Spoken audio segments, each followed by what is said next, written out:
Hello, I'm going to go over my breakdown of XLR8. I've worked on the intro, the build, and the bit at the end. Okay, so I'll be going over my build section. The starting would just be a nice piano chord. I think I used Contact Emotional. Yeah, emotional piano, jazz. Just had it on like default settings. Put the volume down a little bit. It gave it a really nice kind of comfy sound like this. Just to make it feel a bit more natural, I kind of humanized it. Strum. Yeah, I put it on strum, something like this. Just kind of offset the starting and, yeah, the starting notes. Yeah, so then there's a kind of clock ticking sound for no reason apart from what kind of sounds cool. And then you have some strings, and I've put some dynamics on the strings, kind of modulated the dynamics. So the starting goes softly, and then it starts to build up, build up, build up. And then at the end of the chord, it kind of goes down a little bit and keeps on doing these wave shapes, makes it a bit more simulating how strings would play in real life. And then what was really cool is I like to reuse parts of the song in different parts. So this was a concept I think KiCKS did. Sounds like this.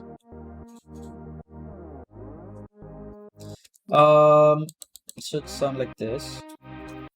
And to make it a bit, well, it kind of had that tonal sound in it, which I really liked. So I just put in some EQ, cut out the kind of mid-range, mid to high range frequencies. So then with the piano, it kind of just fills up some of the frequency, the spaces. I put in a clock ticking and some rain sounds.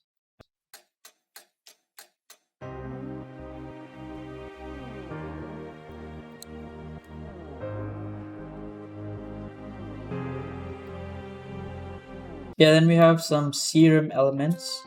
This one is a pluck. I'll just pick this up right here.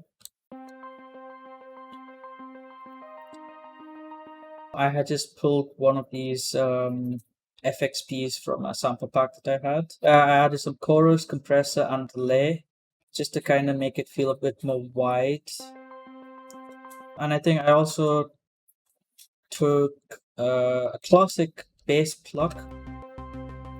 So I was playing around with the cutoff frequencies here. I didn't want it to be playing full blast, so I put it down a little bit. Sort of like this together.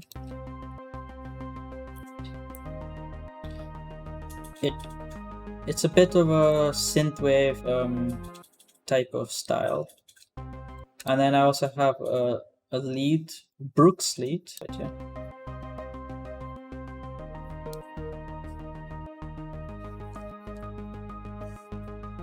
And the kicks are playing, not the kicks, the bass is playing, but there is a little gap here on every second, so this is where the kick would be playing. And what's the last thing? It is a crash. Nice transition crash, reversed and not reversed. And then also an exhaust, which I like to use in quite a lot of my projects. It's a bit more of a white noise thing, so filling up the high frequencies sounds like this.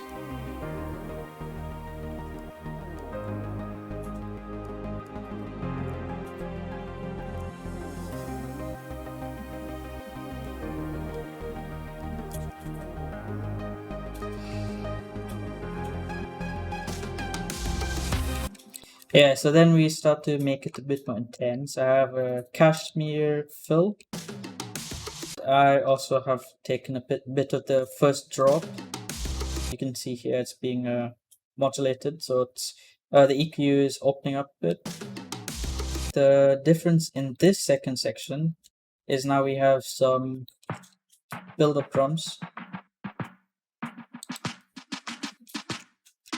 and a hip-hop drum, which is just a kick and a snare. I think this is a bit more synthwave, so I just put them together and it sounds like this. and then an impact, and also the lead melody is getting a bit more interesting.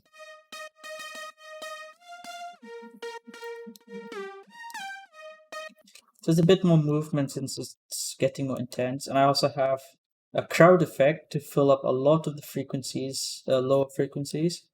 So it's a dubstep snare and some more sweeps. This is what it sounds like so far.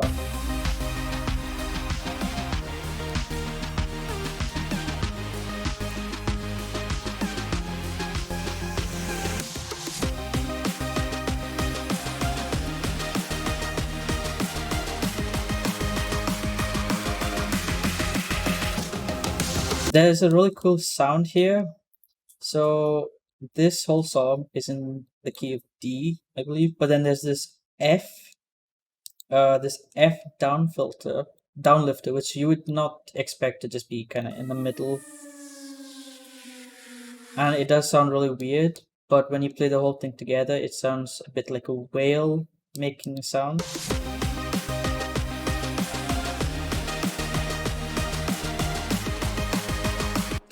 So I don't know, I thought that was quite cool. I just left it there. It was by accident, but I think it worked out quite well. I think these are just sweeps, the dubstep stuff. What else? These built drums here. What else?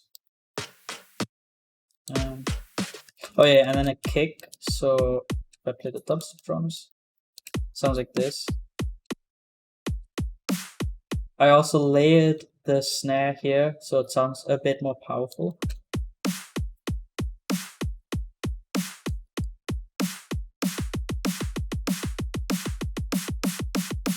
And this is a bit of a dubstep technique, this type of pattern for the kicks and snares. The trick of working together is each person works on a different part, drags them all into the master project, which was this one, and then all the main automation and everything takes place here. Yeah, we took the rain sound again and we had it in the intro, and we wanted to play around with the piano. We wanted to have a reverse piano sound. So the problem with this originally was we wanted to reverse into the next chord, but there was a certain area in the middle where the previous chord and then the new chord were clashing, and it sounded a bit weird. So what we did to remedy this is the old chord, the volume gets automated basically from, I think, what's this, 78 all the way to 0. And then the new chord starts just when this one ends, so there's not really any clashing between them, and it sounds like this.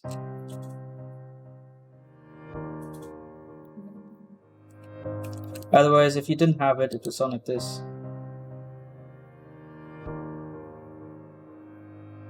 And it sounds a bit too messy. Yeah, and the rain sounds really nice here. It's a bit of ambience. And then we have that synth pop sampler here. And then a nice serum plug.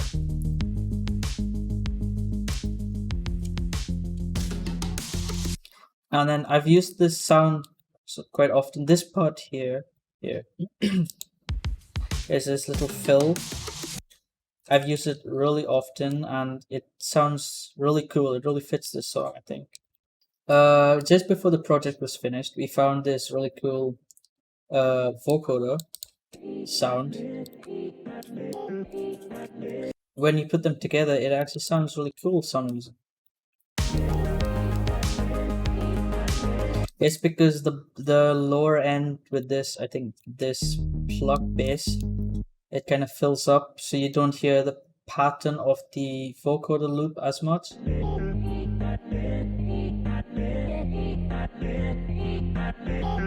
And then finally, because it's nearly a 4-minute song, we wanted to have a bit more variation, because it was just going to be drop 1. But then Zach had done this really cool build-up part here.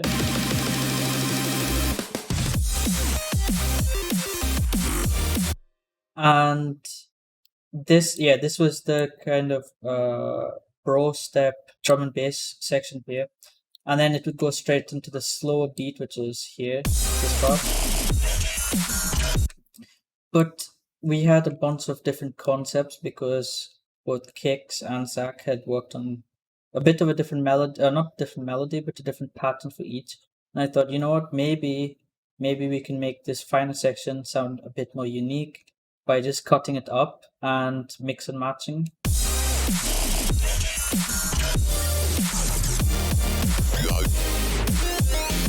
And what's really cool is this part and this part have been mastered differently, so you can hear the difference, but it is a bit pleasing on the ears.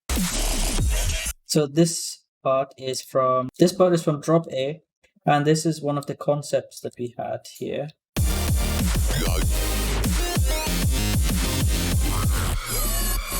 Yeah, so this part is from drop A, drop 1, and I had it would have looked like this if we had just copied and pasted it here, but I wanted some variation, so I just cut out this nearly middle portion of it and replaced it with one of the other concepts, and the switch between them sounds really cool. And then again, to add more variation between this part, I decided to switch it up even more. Here we have a really cool virtual ride growl, and this really cool so we have this really cool virtual ride growl here.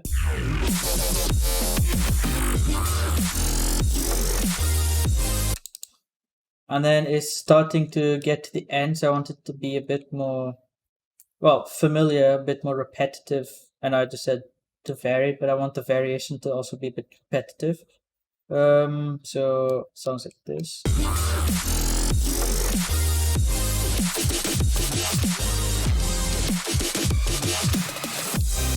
And this final, well, actually it's not the final yet, the second final part, we have chord stabs, and then now it's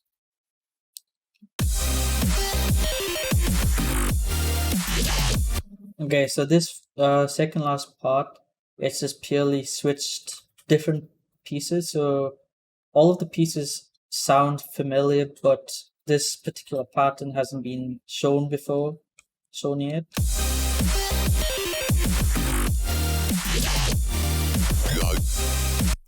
And then, because we're getting to this final part, I just play it like this.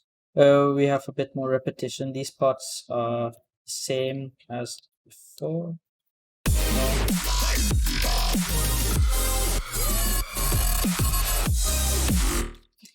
Yeah, so for this final few chords, I wanted it to be interesting, once again unique. So what I did is I used Zach's idea of this kind of switch up part, which he used for the build up here.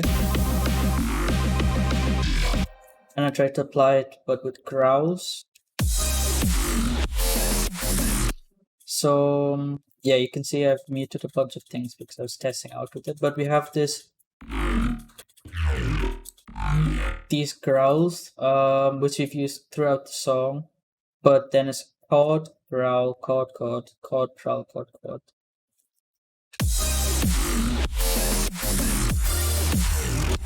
And then this came to me in the last second. I wanted to switch it up one last time. So I have these, I had chopped up the chord like this, and then also here. So all in all, this part sounds like this.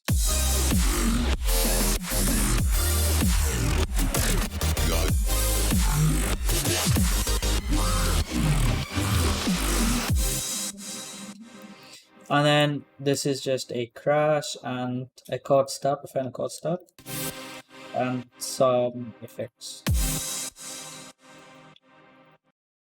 Okay, so that was my part of XLR8, and I hope you've learned something new from that, hopefully. Hi, now I will run through my parts. My parts are the first part of the first drop, the second build-up, and the first part of the second drop. Getting right into it, this is what the first drop sounds like.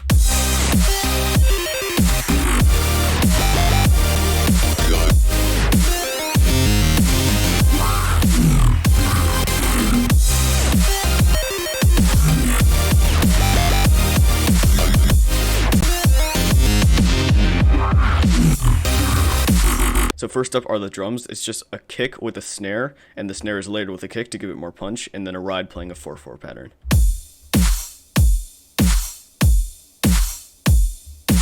I also added a crash, crowd effects, and a downlifter.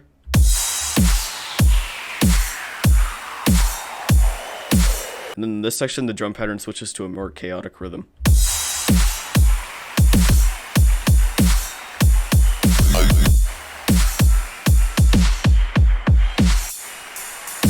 And then the main focus of the first drop is crammed into this one pattern.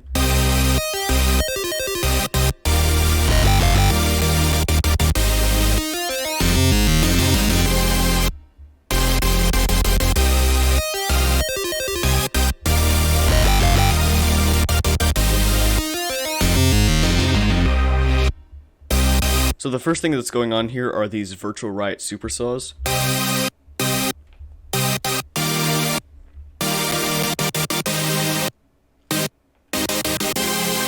Then I layered that with a sub bass and a really gritty bass.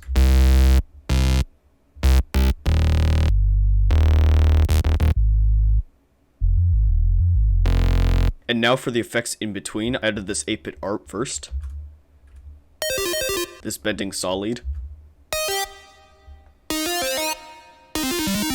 The bending is effect with a To get the bending effect, I used a long LFO modulating the sync on the oscillator. And then this kind of woobie square lead.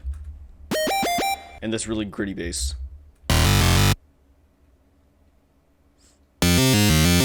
Also important to note, I added a tape stop on the main chords. Then the main pattern coupled with some growls that I added sounds like this.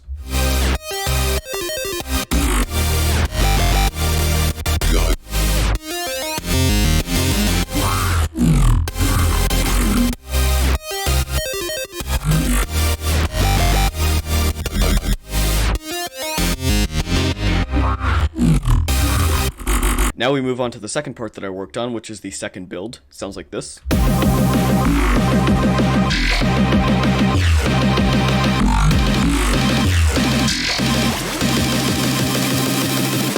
I added this kick for some punch, a downlifter and a riser.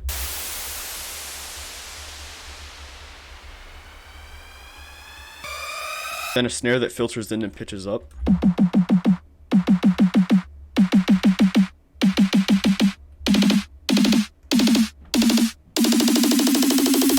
Then this rising saw and ARP. First up is the main super saw from earlier, but there's an LFO controlling the coarse pitch. The same 8-bit ARP as earlier, going really fast. And then the gritty bass from earlier. Then I coupled that with some growls and it sounded like this.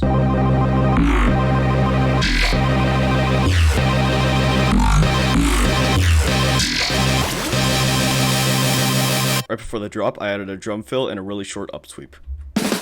And now we move on to the first part of the second drop. Please note that this part over here is entirely experimental. This didn't actually make it into the final result, but I'll show it anyway.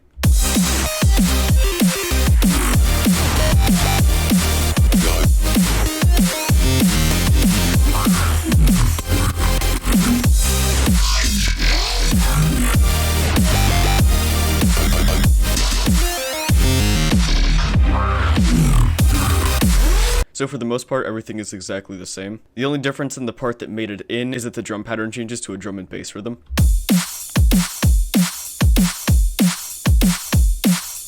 Also note that the tempo of this is 96 BPM, so a really fast drum and bass rhythm is effectively 192 BPM. So it's really fast, but it ended up working in this case. So now I'll let KiCKS take away and explain how he made his sections. Hi, I'm KiCKS, and I'm one of the guys who made XLR8 with ZVCH and Arend Jansen, and this is the breakdown of my sections in the song.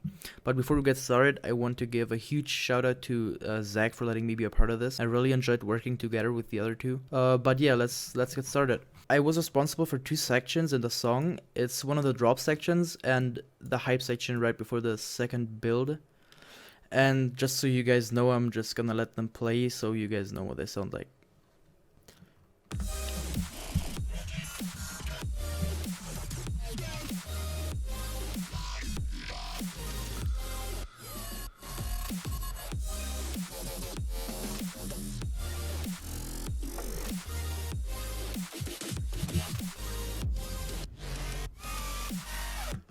So this was the drop section, and now I'm gonna show you the hype section.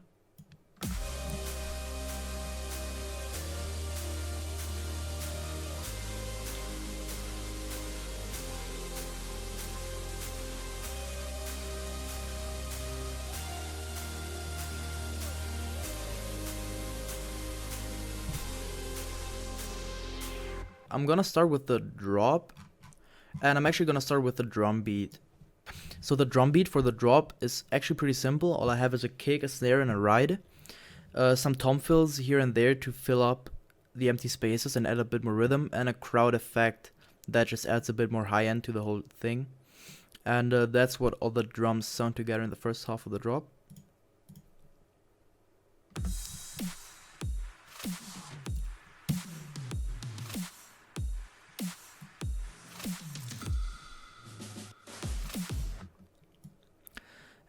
Now to the second half of the drop, all I added is a hat or 3 hats to just fill up the high end a bit more and add a bit more rhythm to the second half of the drop. And just a vocal chant. And that's what all the drums sound like in the second half of the drop.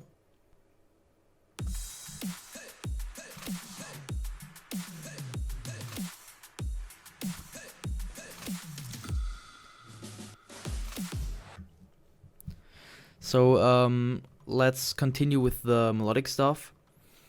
I'll show you guys the chords. This is what they originally sounded like.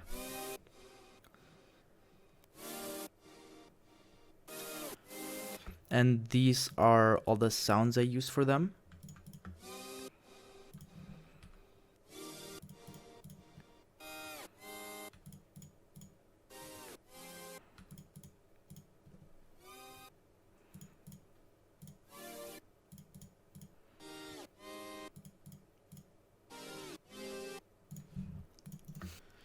So after I created the chords, I sent them to Zach, and he just made a few minor additions and tweaked them a little bit and added this tape sub effect, which you can clearly hear in the final version of the chords.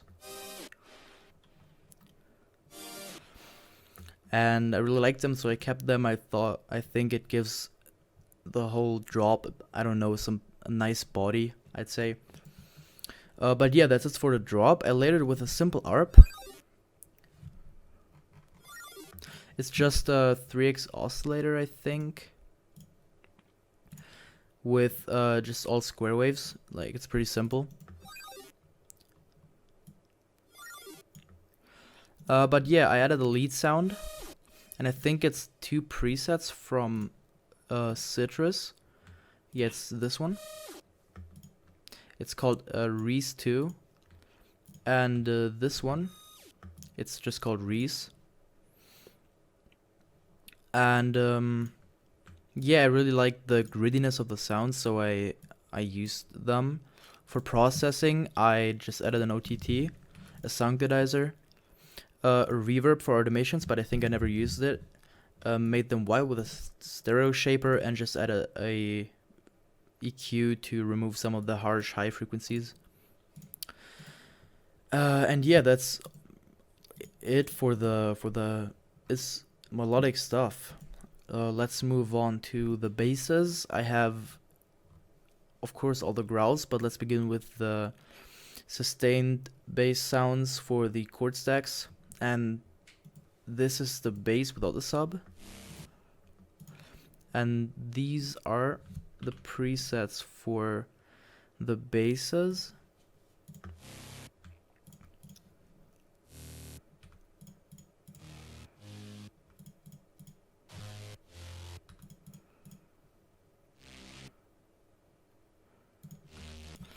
And yeah, for processing, all I did is just add an OTT, a sound godizer, a Fruity Blood overdrive. I didn't tweak it, it just adds a bit of mid frequencies, and I really like the sound of it. I didn't have to tweak any of the knobs. And a patcher preset that's called a soft clip. It just distorts the sound a bit more, and I really liked it. And just a simple EQ to remove the high frequencies. Now the sub bass, I don't know actually, what is this? Oh, it's just a simple 3x oscillator with a sine wave into saw wave-ish things. And yeah, that's what the basses sound layered together. So it gives it a really thick sound layered together, the sub bass and the top basses, and I really like the sound of it. It sounds gritty, it fits with the chord stacks, and it made them sound pretty thick. Now let's move on to the growls. I suck at sound design, so all I used was basically samples, just chopped them up and made some, I'd say, somewhat unique growls out of it. This is what all the growls sound like.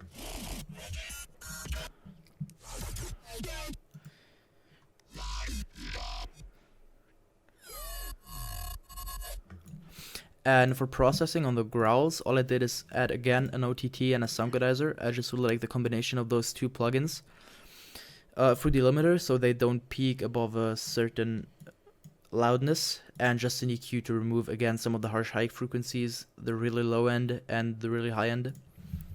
So I made this stuttery effect for this growl right here. This is what it sounds like. And what I did to achieve that sound is just using an effector. It's a pretty underrated plugin. I think a lot of people don't use it, but it has some really unique stuff to bump up your sounds and make them sound unique or better. And I got this trans preset thing, and I automated the tempo of the like the LFO shaping, so it goes from fast to slow, and this is how I achieved that stuttery effect that like slows down. As you can see, it slows down right here. And yeah, that's basically it for the growls. There's so much to say. Again, it's only like a lot of presets mixed together to create some new growls. I mean, that's like the only possibility I had to make some, because I honestly have no idea how to do anything with sound design like Vital or I don't use Serum, but I just don't know how to do things. But yeah, that's it for the drop. Automation, there's not much. It's just a pitch bend for the chords and just a volume automation for sidechaining. And yeah, of course, the stutter effect for the one growl. But that's like basically it. There's not any more stuff to it. It's pretty simple drop actually. And yeah, let's move on to the hype section now. The hype section is like basically the same stuff from the drop, just without the growls and no drums. All I have for drums is just a kick and snare hit layered for the first hit with one sidechain automation.